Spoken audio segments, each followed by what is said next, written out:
नमस्कार, स्वागत है आप सभी का। मैं हूं आपके साथ अमृता चौरसिया। खबरों की शुरुआत करेंगे, लेकिन सबसे पहले बात कर लेते हैं कोविड महामारी से बचाव की। कोरोना महामारी के खिलाफ पूरा देश एकजुट होकर लड़ रहा है।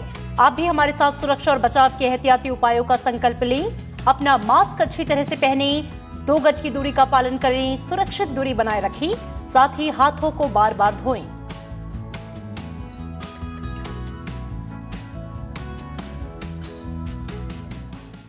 और अब एक नजर हेडलाइंस पर।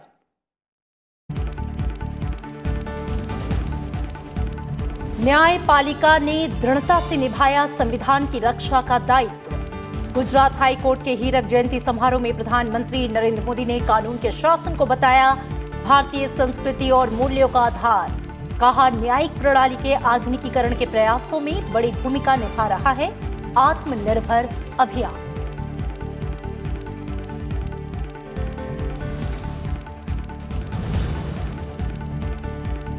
प्रधानमंत्री नरेंद्र मोदी कल असम और पश्चिम बंगाल का करेंगे दौरा। दोनों राज्यों में बुनियादी ढांचा परियोजनाओं का करेंगे लोकार्पण और शिलान्यास। असोम माला की करेंगे शुरुआत। राजमार्गों और प्रमुख जिला सड़कों के नेटवर्क को बेहतर बनाने में मिलेगी मदद।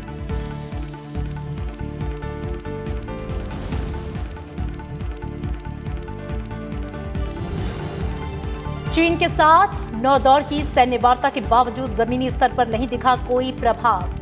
पूर्वी लद्दाख में सैन्य गतिरोध पर विदेश मंत्री डॉक्टर एस जयशंकर का बयान। कहा, समाधान के लिए जारी रहेगी बातचीत।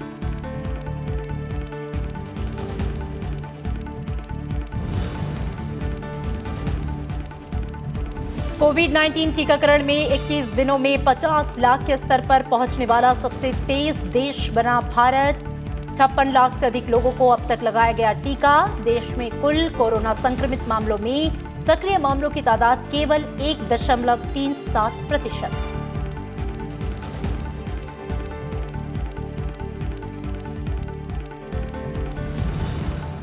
और पश्चिम बंगाल में बीजेपी की परिवर्तन यात्रा का आगाज। बीजेपी अध्यक्ष जेपी नड्डा ने दिखाई हरी झंडी।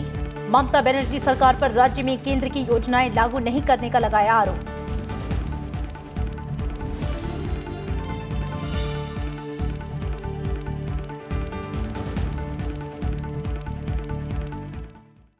प्रधानमंत्री नरेंद्र मोदी का कहना है कि हमारी न्याय प्रणाली ऐसी होनी चाहिए जो समाज के अंतिम पायदान पर खड़े व्यक्ति के लिए भी आसानी से सुलभ हो, जहां हर व्यक्ति के लिए समय पर न्याय की गारंटी हो।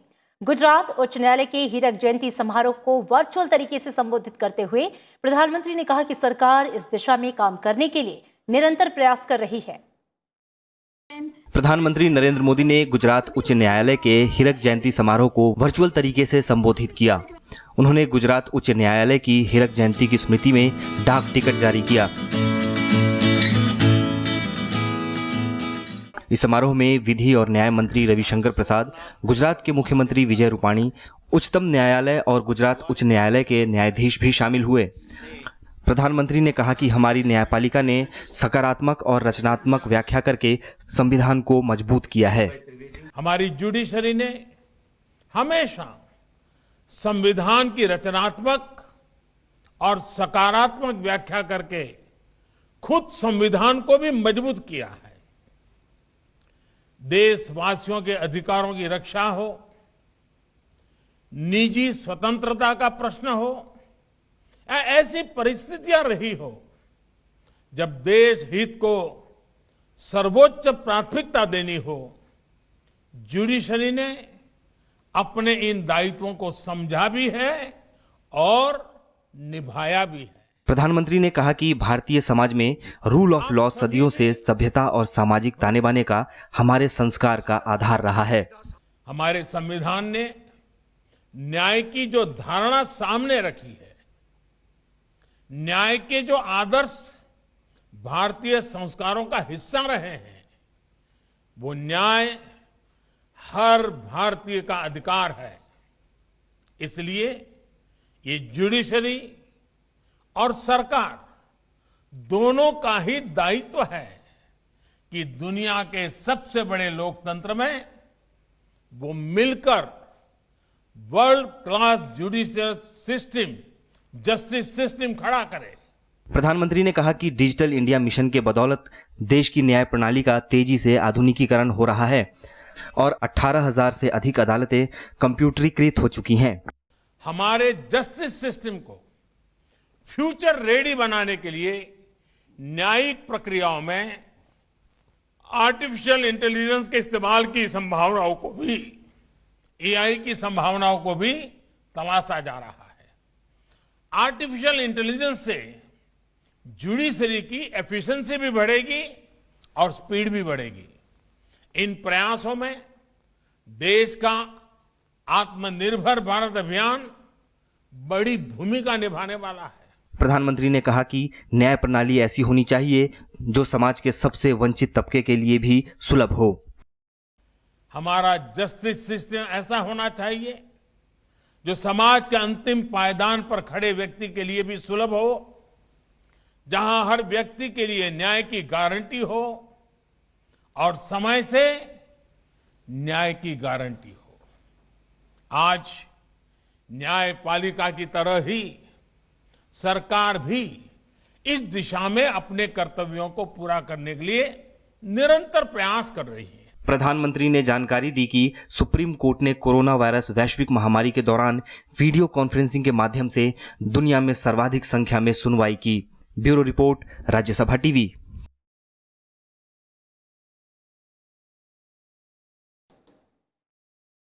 और प्रधानमंत्री नरेंद्र मोदी कल असम और पश्चिम बंगाल के दौरे पर रहेंगे। प्रधानमंत्री इस दौरान प्रमुख बुनियादी ढांचा परियोजनाओं का लोकार्पण और शिलान्यास करेंगे। पहले वो असम जाएंगे, जिसके बाद पश्चिम बंगाल का दौरा करेंगे। प्रधानमंत्री नरेंद्र मोदी रविवार सुबह 7 फरवरी को असमोमाला का शुभारंभ करेंगे। इसके जरिए असम में राजमार्गों और प्रमुख जिले के सड़कों के नेटवर्क को और बेहतर बनाया जाएगा। असमोमाला राष्ट्रीय राजमार्गों और ग्रामीण सड़कों के नेटवर्क के साथ साथ निर्बाध मल्टी मॉडल परिवहन की सुविधा और गुणवत्ता अंतर संपर्क मार्ग प्रदान करेगी। ये परिवहन गलियारों के साथ आर्थिक विकास केंद्रों को भी आपस में जोड़ने का काम करेगी और इसके अंतर्राज्य कनेक्टिविटी में भी सुधार होगा। इसके अलावा प्रधानमंत्री असम में 2 मेडिकल कॉलेजों और अस्पतालों का भी शिलान्यास करेंगे, जो विश्वनाथ और चराईदेव में स्थापित किए जा रहे हैं। इस परियोजना की कुल अनुमानित लागत 1100 करोड़ रुपए से अधिक है। हर अस्पताल में 500 बिस्तर की क्षमता और MBBS की 100 सीटें होंगी। असम के बाद प्रधानमंत्री नरेंद्र मोदी पश्चिम बंगाल पहुंचेंगे। प्रधानमंत्री हल्दिया में भारत पेट्रोलियम कॉरपोरेशन लिमिटेड की तरफ से बनाए गए LPG इंपोर्ट टर्मिनल राष्ट्र को समर्पित करेंगे। इसका निर्माण लगभग 1100 करोड़ रुपए के निवेश के साथ किया गया है। ये पश्चिम बंगाल के साथ साथ पूर्वी और पूर्वोत्तर भारत में अन्य राज्यों में LPG की बढ़ती जरूरतों को पूरा करेगा और हर घर को स्वच्छ रसोई गैस की सप्लाई करने में बड़ी भूमिका निभाएगा। प्रधानमंत्री 348 किलोमीटर लंबे डोवी दुर्गापुर प्राकृतिक गैस पाइपलाइन खंड को भी देश को समर्पित करेंगे। यह खंड प्रधानमंत्री ऊर्जा गंगा परियोजना का एक हिस्सा है। लगभग 2400 करोड़ रुपए के निवेश से बने इस पाइपलाइन खंड से पश्चिम बंगाल के दुर्गापुर में मैट्रिक्स उर्वरक संयंत्र को आपूर्ति सुनिश्चित होगी।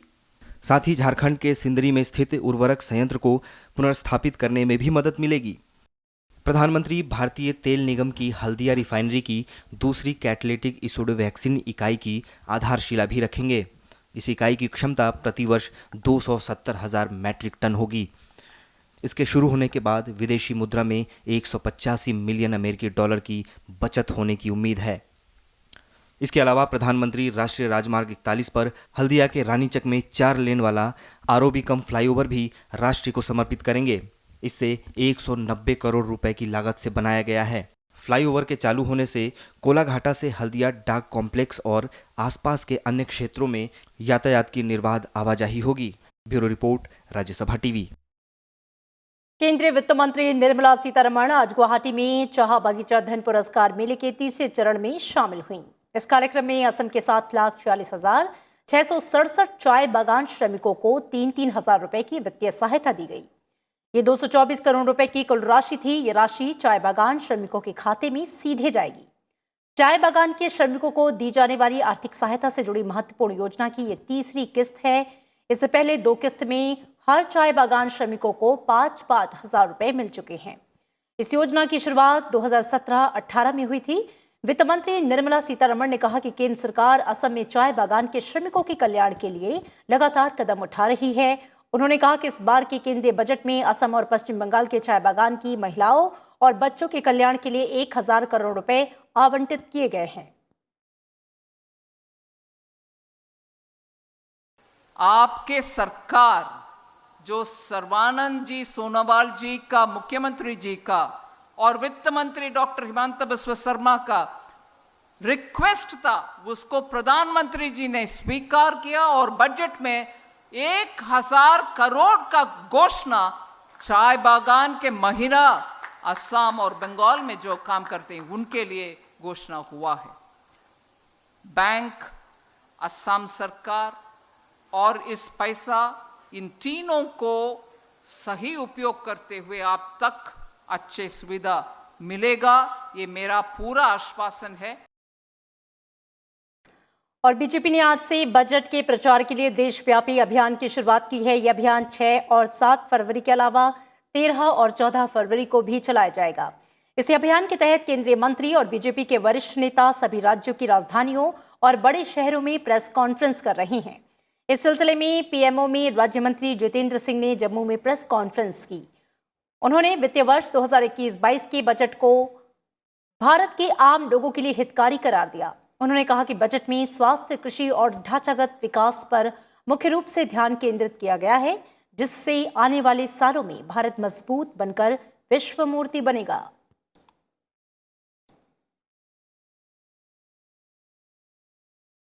भारत एक प्रथम श्रेणी का देश बनकर के उभरेगा and India will be a member of the front line nation community of the world.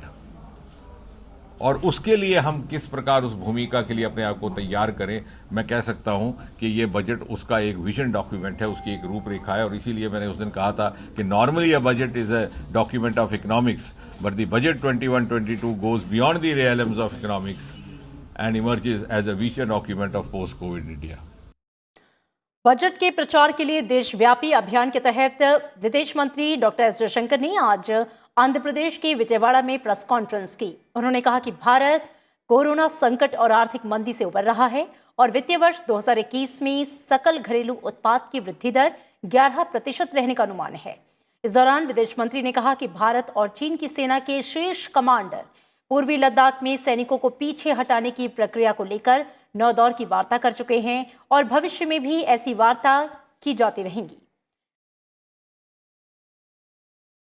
वार्ताओं का जमीन पर कोई प्रभाव दिखाई नहीं दिया।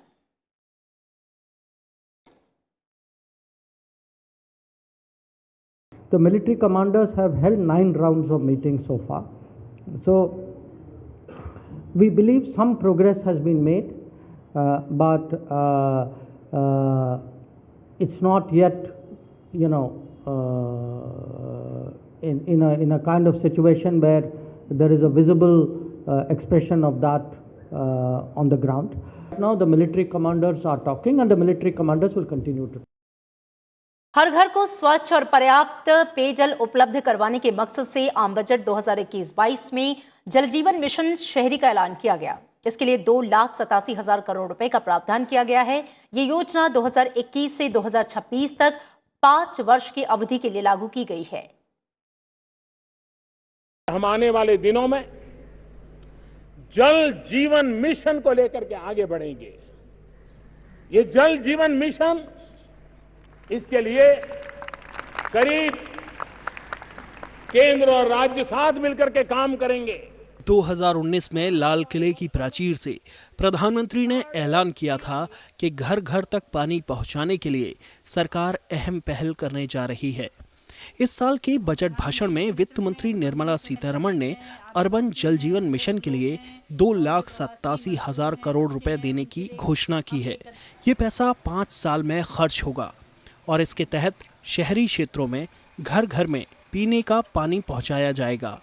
इस योजना के तहत 4,378 शहरों में पीने के पानी की सप्लाई पर काम किया जाएगा। The Jal Jeevan Mission Urban will be launched. It aims at universal water supply in all 4,378 urban local bodies with 2.86 crores household tap connections as well as liquid waste management in 500 Amrit cities.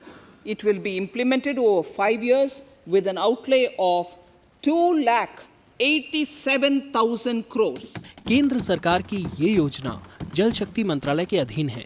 सरकार ये mission राज्यों के साथ साझेदारी के तहत चला रही है।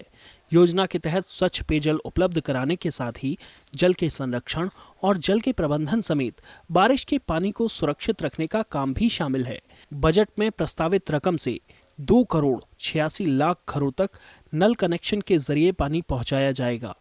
साथ ही 500 अमृत शहरों में पानी से जुड़े कचरे के प्रबंधन की व्यवस्था भी की जाएगी। सरकार की इस पहल से पानी के लिए मुश्किलों का सामना कर रहे लोगों को राहत मिलने की उम्मीद है। सरकार की ये बहुत शानदार पहल है और समय से आगे की पहल है। इसके बारे में क्योंकि लगातार शहरी जल स्तर घट रहा है, गांव में भी इसके बारे में जागरूकता नहीं है और जहां पर जागरूकता है वहां पर पानी नहीं है। तो इन सारी विरोधाभास परिस्थितियों को देखते हुए कि जिन लोगों को पानी की जरूरत है उन लोगों तक पानी पहुंचाया जाए और जिन लोगों के पास पानी उपलब्ध है उनको जागरूक किया जाए कि वो पानी बचाएं, जिससे कि ये सब तक सुलभ रहे। जल के बिना जीवन की कल्पना तक नहीं की जा सकती। बावजूद इसके देश के कई हिस्सों में आज भी साफ पानी के लिए जद्दोजहद करनी पड़ती है। विश्व स्वास्थ्य संगठन भी पानी की सफाई और स्वच्छ पर्यावरण पर जोर दे रहा है ताकि एक वैश्विक स्वास्थ्य मानक को हासिल किया जाए। जल जीवन मिशन शहरी से देश के कई इलाकों के लोगों को राहत मिलेगी। नवविक्रम सिंह, राज्यसभा टीवी। पश्चिम बंगाल, असम, तमिलनाडु और केरल को इस साल के बजट में कई सौगात मिली है। इनमें हाईवे निर्माण परियोजनाएं सबसे अहम हैं। इन राज्यों में सड़कों का विस्तार होने से अर्थव्यवस्था सहित दूसरे विकास कार्यों को तेज गति मिलेगी। 2021-22 के आम बजट में सरकार ने बुनियादी ढांचागत विकास पर खासा जोर दिया है। वित्त मंत्री ने अपने बजट भाषण में भारतमाला परियोजना के तहत 2022 तक 8,500 किलोमीटर के निर्माण का ऐलान किया है। वित्त मंत्री ने खास तौर पर दक्षिण भारत के तमिलनाडु में 3500 किलोमीटर राष्ट्रीय राजमार्ग का प्रस्ताव पेश किया है, जिसमें मदुरई कोल्लम कॉरिडोर, चित्तूर थाचूर कॉरिडोर के निर्माण का काम अगले साल से शुरू होगा। केरल में 1100 किलोमीटर नेशनल हाईवे का प्रस्ताव किया गया है, जिसमें 600 किलोमीटर का मुंबई कन्याकुमारी कॉरिडोर भी शामिल है। 3,500 kilometers of national highway works in the state of Tamil Nadu at an investment of 1.03 lakh crores.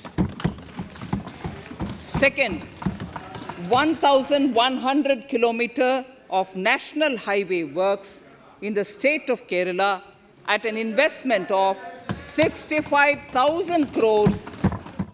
जानकारों के मुताबिक तमिलनाडु और केरल को लेकर किए गए ऐलान इन राज्यों के लिए बेहद अहम हैं। So Tamil Nadu gets a bunch of projects ahead of the assembly election. Similarly for Kerala, highway projects amounting to 65,000 crore has been approved. Out of this, the most important one is the Kanyakumari-Mumbai Expressway, which runs through Kerala. Starts from Tamil Nadu in the south and runs towards Maharashtra. That is, Mumbai is the capital of Maharashtra. And in between runs throughout Kerala. It's a huge project for Tamil Nadu. पश्चिम बंगाल में 675 kilometre का highway निर्माण किया जाएगा।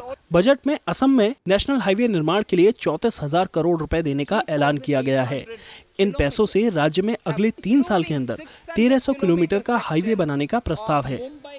675 kilometers of highway works in the state of West Bengal at a cost of 25,000 crores, including upgradation of existing road Kolkata-Siliguri. National highway works of around 19,000 crores are currently in progress in the state of Assam.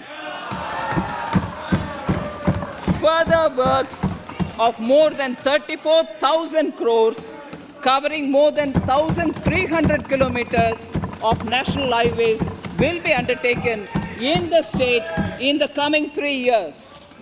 वित्त मंत्री ने बताया कि खड़गपुर से विजयवाड़ा तक east coast corridor, Bhusawal से खड़गपुर से दनकुनी तक ईस्ट वेस्ट कॉरिडोर की परियोजना पर काम किया जाएगा। पश्चिम बंगाल और असम में बुनियादी ढांचे को मजबूत करने के लिहाज से बजट में किए गए ऐलान महत्वपूर्ण माने जा रहे हैं। Most important one is the Kolkata-Siliguri highway project, because Siliguri connects important tourist destinations like Darjeeling and Gangtok in Sikkim. Also, Siliguri is very close to the Nepal border. It's an important project. In addition to that, there is a freight corridor running from Kharagpur to Vijayawada in Andhra Pradesh. That's also a major project for West Bengal. Budget में असम और पश्चिम बंगाल में चाय बागान कर्मियों के कल्याण के लिए 1000 करोड़ रुपए का प्रस्ताव किया है, जबकि दक्षिण में कोची मेट्रो रेलवे फेज 2 और चेन्नई मेट्रो रेलवे फेज 2 के साथ साथ तमिलनाडु में बहुउद्देशीय समुद्री शैवाल पार्क समेत इन 4 राज्यों के लिए कई और अहम ऐलान भी किए गए हैं। नवविक्रम सिंह, राज्यसभा टीवी। आगामी विधानसभा चुनाव के मद्देनजर पश्चिम बंगाल में बीजेपी की परिवर्तन यात्रा की शुरुआत हो गई है। बीजेपी के राष्ट्रीय अध्यक्ष जेपी नड्डा ने आज बीजेपी की परिवर्तन यात्रा को हरी झंडी दिखाई। एक रैली के दौरान जेपी नड्डा ने ममता बनर्जी सरकार पर निशाना साधा। उन्होंने ये भी कहा कि केंद्र की मोदी सरकार ने राज्य की जनता को जो देने का प्रयास किया, राज्य सरकार ने उसे रोकने का काम किया। जेपी नड्डा ने तृणमूल कांग्रेस प्रमुख ममता बनर्जी पर पश्चिम बंगाल में प्रधानमंत्री किसान निधि योजना लागू नहीं किए जाने का आरोप लगाया। उन्होंने राज्य में कानून व्यवस्था पर भी सवाल खड़े किए। तो पश्चिम बंगाल में ममता दीदी ने किसानों के साथ बहुत बड़ा अन्याय किया है, बहुत बड़ा अन्याय। प्रधानमंत्री जी ने किसान सम्मान निधि में एक साल में 2000 की किस्त 3 बार यानी 6000 रुपए किसानों के सम्मान में, उनको दैनंदिन में खड़े होने में, उनको किसान की दृष्टि से बीज खरीदने में, अपनी मिट्टी को ठीक करने में और किसान अच्छे से खड़ा हो सके, इसके लिए सम्मान निधि देने का तय किया था।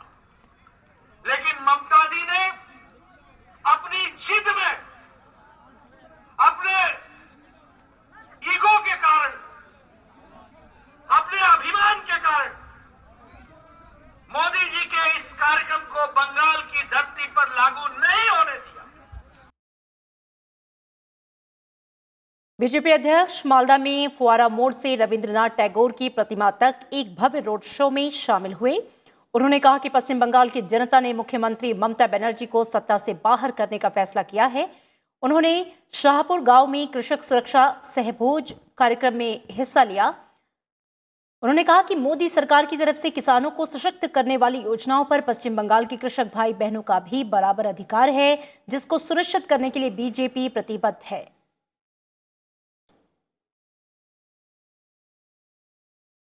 ये जो रोड शो जिसमें मुझे ये जन सैलाब देखने को मिला है, ये बताता है कि बंगाल की जनता ने तय कर लिया है, ममता जी का जाना तय है और भारतीय जनता पार्टी का आना तय है। इससे पहले उन्होंने मालदा के central institute for subtropical horticulture का दौरा किया। जेपी नड्डा कल रात कोलकाता पहुंचे थे। पश्चिम बंगाल में अगले कुछ महीनों में विधानसभा के चुनाव होने हैं। पश्चिम बंगाल विधानसभा का मौजूदा कार्यकाल 30 मई तक है।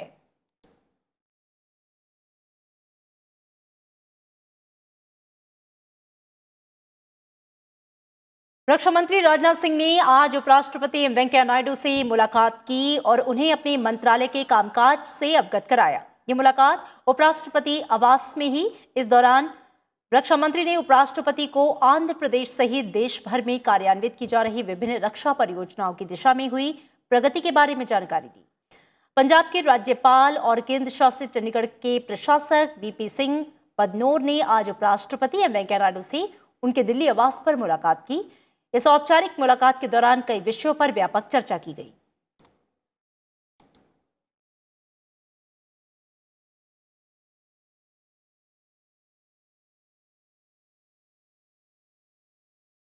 किसान संगठनों के प्रस्तावित चक्का जाम को देखते हुए दिल्ली समेत देश के दूसरे शहरों में कड़ी सुरक्षा व्यवस्था की गई। किसी अप्रिय घटना से निपटने के लिए बड़ी संख्या में पुलिस तैनाती की गई थी और इसी बीच गृह मंत्रालय ने दिल्ली की सिंधु, गाजीपुर और टीकरी सीमाओं पर इंटरनेट सेवाओं को किसान के चक्का जाम आह्वान के मद्देनजर आज रात 12 बजे तक निलंबित करने का आदेश दिया है।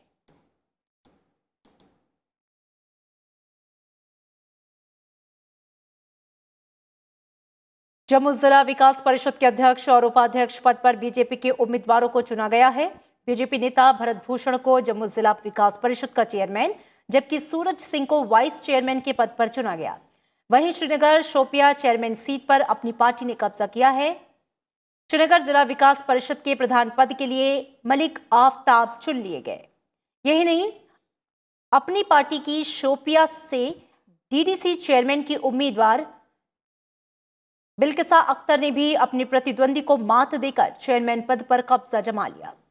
सीपीआईएम के उम्मीदवार मोहम्मद अफजल को कुलगांव का डीडीसी चेयरमैन चुना गया है।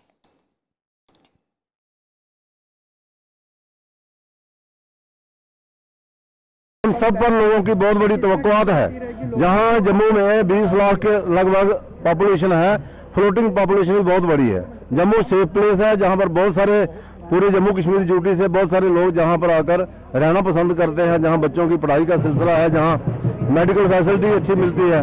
तो इन सब चीज़ों को देखने के लिए, इन सब को कैटर करने के लिए हमारी पूरी प्राथमिकता रहेगी। विदेश मंत्री एस जयशंकर ने कहा है कि भारत ने अब तक 15 देशों को कोविड-19 रोधी टीके की आपूर्ति की है और 25 अन्य देशों को भारत में बने कोरोना टीके का इंतजार है। उन्होंने कहा कि 3 श्रेणियों के देश भारत से टीका हासिल करने के इच्छुक हैं: गरीब, कीमत को लेकर संवेदनशील देश और दवा कंपनियों के साथ सीधे समझौता करने वाले अन्य देश।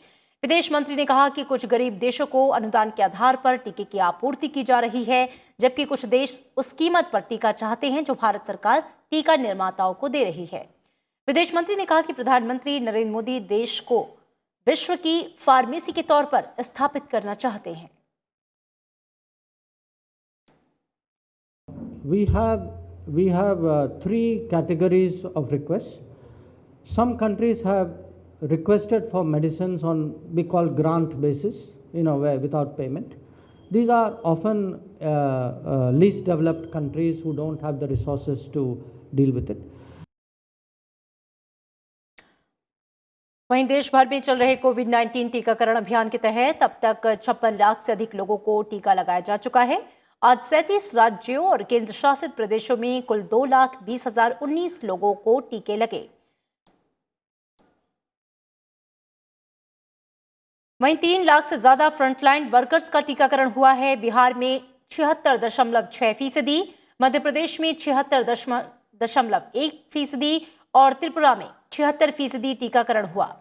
20 फरवरी तक सभी हेल्थ केयर वर्कर्स को टीका लगाने का लक्ष्य है और इसी बीच कोविड से स्वस्थ होने की जो दर है वो 97.9% हो गई है।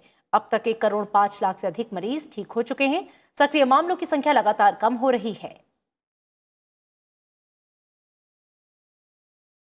6 बजे तक जो प्रावधानिक आंकड़े हैं उसके हिसाब से 56,36,868 लोगों को कोविड का टीका लगाया जा चुका है और अब तक कोई भी सीरियस अथवा सीवियर AFI अथवा मृत्यु टीकाकरण से जोड़ी नहीं गई है और पिछले 24 घंटे में कोई भी अस्पताल में भर्ती होने या मृत्यु का प्रकरण प्रकाश में नहीं आया।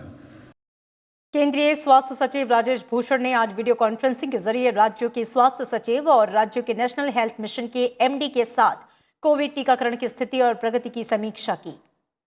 इस दौरान केंद्रीय स्वास्थ्य सचिव ने राज्यों और केंद्र शासित प्रदेशों से टीकाकरण की गति में तेजी लाने की अपील की। 12 राज्य और केंद्र शासित प्रदेश ऐसे हैं जिन्होंने 60% या अधिक हेल्थ केयर वर्कर्स का टीकाकरण कवरेज हासिल किया। इन राज्यों को टीकाकरण के प्रतिशत कवरेज में सुधार करने की सलाह दी गई थी।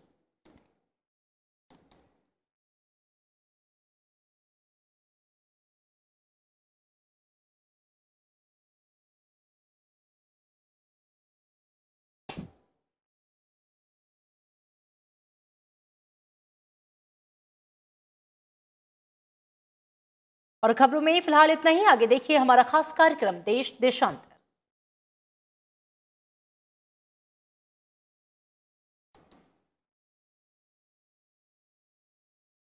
और चलते चलते एक बार फिर आपसे अपील, कोरोना महामारी के खिलाफ पूरा देश एकजुट होकर लड़ रहा है। आप भी हमारे साथ सुरक्षा और बचाव के एहतियाती उपायों का संकल्प लें। अपना मास्क अच्छी तरह से पहनें, 2 गज की दूरी का पालन करें, सुरक्षित दूरी बनाए रखें, साथ ही अपने हाथों को बार बार धोएं।